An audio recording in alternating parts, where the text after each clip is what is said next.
We need to treat them for the villains they are. It can't be all about, their tough childhoods, as you were suggesting, or the sort of crippling circumstances they went through. Look how tough life is for them. The focus in this film is really on the victims. It really, really is on the victim. It has a more honest take on the people who perpetrate these crimes than most even news articles or documentaries that you see. You really took kind of an unflinching look at the evil that you were saying. Yeah. Hey, it's Aaron. It's great to see every single one of you, even though I can't actually see you because I'm just looking at a camera. And today I'm going to talk a little bit about Ben Shapiro and how he horribly misunderstands what crime is. And, in fact, how all conservatives completely misunderstand how crime happens, what criminals are, all of it. They just have no understanding of what any of those things mean. So, without any further ado, let's jump into it. So, like I said, this is something that I don't often do on my channel. I don't usually do the whole chud dunking thing because it's just not really my style. But there is something that I've noticed over the course of the last few months is that conservatives just simply don't understand how crime works at all. And I really started to notice this after I watched a review of the movie Run, Hide, Fight, created by our good friend of the show, Ben Shapiro.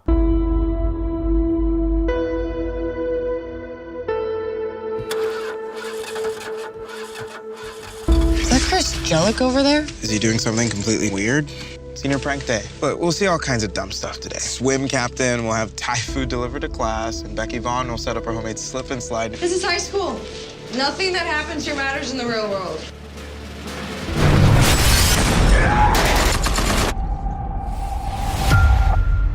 Essentially, the premise of the movie, and I Googled this, so I'm going to read it, is a high school student uses her wits and survival skills to stay alive and protect herself and her classmates in an active shooter situation.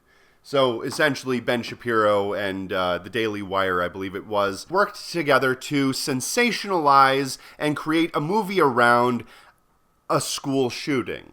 A fictional school shooting in this case, but they based it off of a bunch of research that they did on school shootings because there's a lot of those in America. Now, obviously, the movie itself is about 6 months old, so it's not really that new. And the premise itself is even older than that. It's been around basically forever. People are always trying to find ways to take events that happen in reality and turn them into movies, sensationalize them, and make a bunch of money off of, well, tragedy. And in this case, a bunch of kids being murdered by other kids in a school. Now, I'm not going to be reviewing the movie here because I'm not a movie review channel and I didn't even actually watch the movie. I only watched reviews on the movie because that's how much of a fucking hack I am. But I got to keep this YouTube grift going somehow.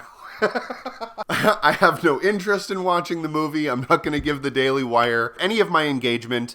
But I did watch a bunch of interviews with Ben Shapiro and other people that were involved in making the movie on what they thought about the characters within that movie, and that's kind of why I wanted to make this video today. When describing the characters within the movie, and the criminals specifically, Ben Shapiro made sure that he didn't want to humanize these criminals in any way. He wanted to make it so that the protagonist in the movie was focused on as being the only character that really had human traits and motivations, while completely disregarding the idea of fully talking about or fully fleshing out the characters of the villains in this situation, what led their characters to choose to do such a heinous act. All of those sorts of things are kind of shoved off under the rug because Ben Shapiro and many other conservatives all view criminality basically in the same way.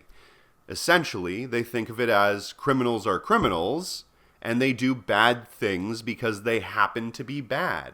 We need to treat them for the villains they are. It can't be all about, their tough childhoods, as you were suggesting, or the sort of crippling circumstances they went through. Look how tough life is for them. The focus in this film is really on the victims. It really, really is on the victim. It has a more honest take on the people who perpetrate these crimes than most even news articles or documentaries that you see. You really took kind of an unflinching look at the evil that you were saying, yeah. And you can see that in their rhetoric, specifically when it comes to things like gun legislation. For instance, what is one of the main arguments they use whenever they're talking about gun laws? Well, they say that you can't just ban all guns because If you did that, essentially, you'd just be stopping regular law-abiding citizens from getting guns because criminals are criminals, and criminals do bad things, so the criminals would inevitably just find another way to get those guns. Because they're criminals, you see. Now, obviously, I'm pro-gun myself, and I do understand that argument, and it comes from sort of a correct-ish place, but it completely removes the whole motivation, the whole reason why criminals do crime in the first place. It kind of jumps that whole step and says, well, criminals are criminals, and criminals are going to do bad things, so crime happens, and there's really nothing we can do to stop it. We can only punish the people who do it. Essentially, this is putting the cart before the horse. A lot of conservatives like to view all villainy and all criminality as sort of this cartoonish version of itself. How every person that commits a crime is just waiting in the corner to do something bad, and usually they envision a mustache-twirling villain who's gonna, I don't know, create like an oil slick out the back of their car so they can create car crashes or something. Most conservatives get all of their understanding of villainy from the show Wacky Races, is essentially what I'm saying. The villain is probably going to be wearing a top hat, have a long mustache, usually speaks in a more effeminate voice, has a scar on his face, and does bad things because he's a bad dude. They're probably drug dealers or thieves for no reason, and they probably do sex stuff with the same sex. That's often a characteristic of a lot of their villains. They always like to code villains as this sort of cartoonish, effeminate male, which is kind of a shorthand and allows them to demonize people who are, gay, trans, or queer in any way. And the other big one is they usually show these characters as part of some sort of gang, probably with tattoos on their face, which you can see the direct correlation between that and, obvious racism. So you can see that in the conservative mind, they've painted this picture of a villain that all at once happens to be someone that does bad, horrible things just for the sake of being bad, but also usually happen to be coded as black or queer or trans or whatever. Always the people that they just happen to also have an ideological problem with. But that's not really true, is it? It's not the case that people just do bad things for the sake of being bad. It's not like there's a race of criminals that are just out there trying to cause crime. Crimes happen for reasons. Usually, those reasons are socioeconomic, political, or even social. People usually commit crimes like theft or robbery or deal drugs because they don't have any way of providing for themselves. They usually aren't able to get a job that pays enough to support them. Usually, they're at the end of their rope, and it's either that or they die. So really, once you've gotten to that point, having to choose between being a criminal or death, then going to jail for doing those crimes is still favorable to the alternative, which is dying or seeing one of your family members get sick or die themselves. Ben Shapiro specifically said in the interview that he was doing for that movie that he didn't want to humanize any of these characters and talk about why they wanted to commit such a heinous crime. And I think that's a major problem because the reasons behind crime are often completely neglected and pushed aside for us to instead jump on top of the end result, which is, in this case, punishment. He likes to paint this picture in this school shooting scenario where there are the good, honest kids that could use their guns to stop the bad guys, and the bad, dishonest kids who want to start a school shooting for really no apparent reason. And what you're actually talking about is two separate children going into a building and killing one another. Children. That's what he's endorsing here. And that's tepidly what the entire movie is endorsing, is that some children that are good and honest with a gun are better than children that are bad and dishonest with a gun. It's a very cartoony, very small-minded way of looking at life. It's childlike, honestly. It's something that you would see on a Sunday morning cartoon show. It's not how reality actually functions. It's not something that actually exists in our real world.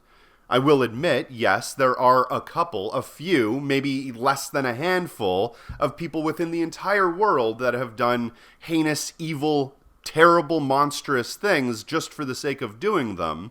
But those kind of people are few and far between. Yes, once in a while you are going to find the Ted Bundys and the Ed Geins of the world that are actually just heinous people that do bad things for the sake of doing them. I'm not a murder mystery guy, so maybe they did have motivation and I just didn't know about it.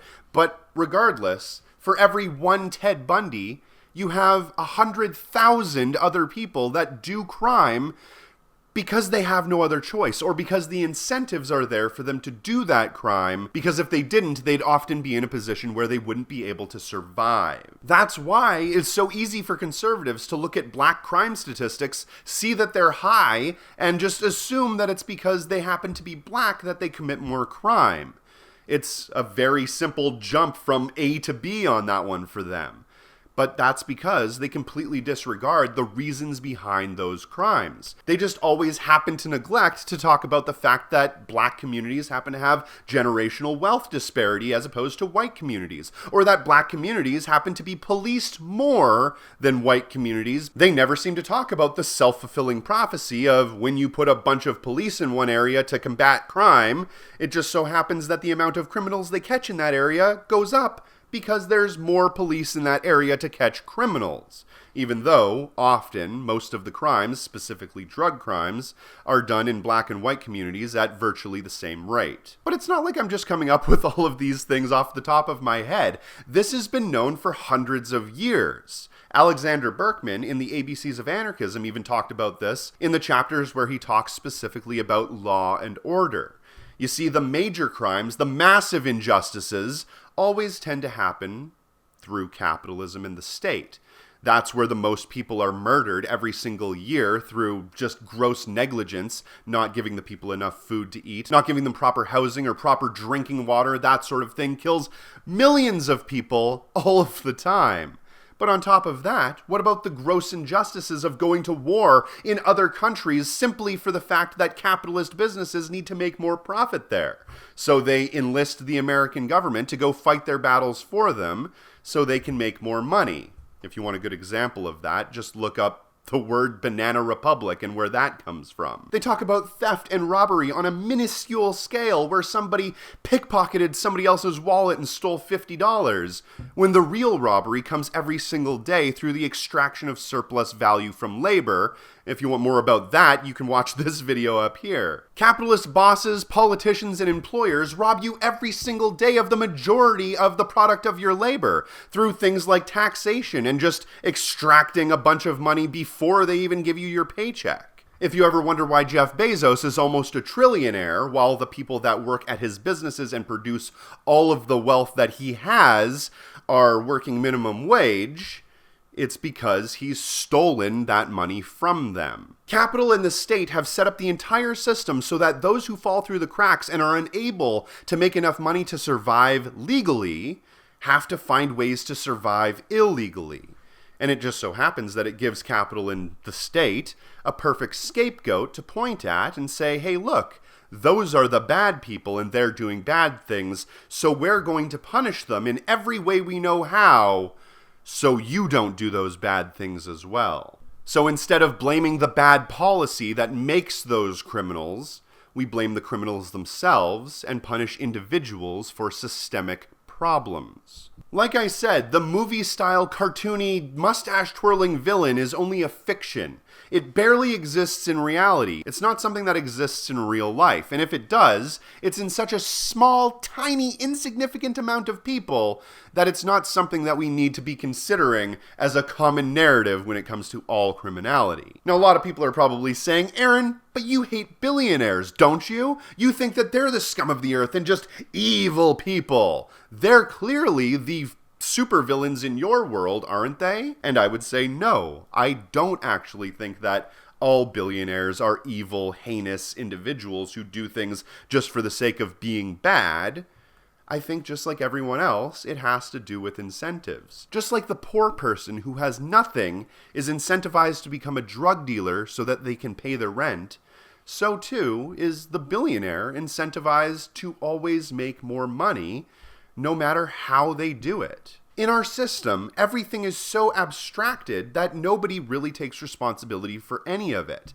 And in fact, if you are a businessman or a billionaire and you don't use all of your power and wealth to try to gain more power or more money, then you're looked at as being a failure. And you'll be superseded by somebody who is willing to do those sorts of things. And when it gets to the size of making billions and trillions of dollars, for you to do something heinous, like sell weapons to a military contractor in some country, or hire lobbyists to get rid of certain regulations that could result in killing hundreds of thousands, if not millions of people, then you eventually lose that little bit of empathy that you have inside of your soul, and you do become a criminal. You do become a villain. You do become heinous and evil. But it's not because you just want to be bad. It's because incentives put you there. You or I probably could never make the decision between making more money and sacrificing some human being. But some people can. Those people are horrible and heinous. Though the solution isn't throwing them in prison or the death penalty, though that may feel really nice at first, the solution is never dealing with the symptoms, it's preventing the causes. And that's what has to happen. It's not that I hate billionaires or I think that they're evil. Some are, obviously. But I think that they're doing those things because they're incentivized to do it. So we have to take away that incentive. And the only way to do that is to take away the stick that they're using to beat everyone over the head with. Money. But that is another story. And I'll link it in the card at the end. Anyway, that's my show. My name is Aaron. If you do get a chance, please check out all the links in the description box below. Please subscribe to my Patreon, check out my merch store, and make sure you're still subscribed. They're literally unsubscribing people every single day. Thank you very much for watching. Have a nice day.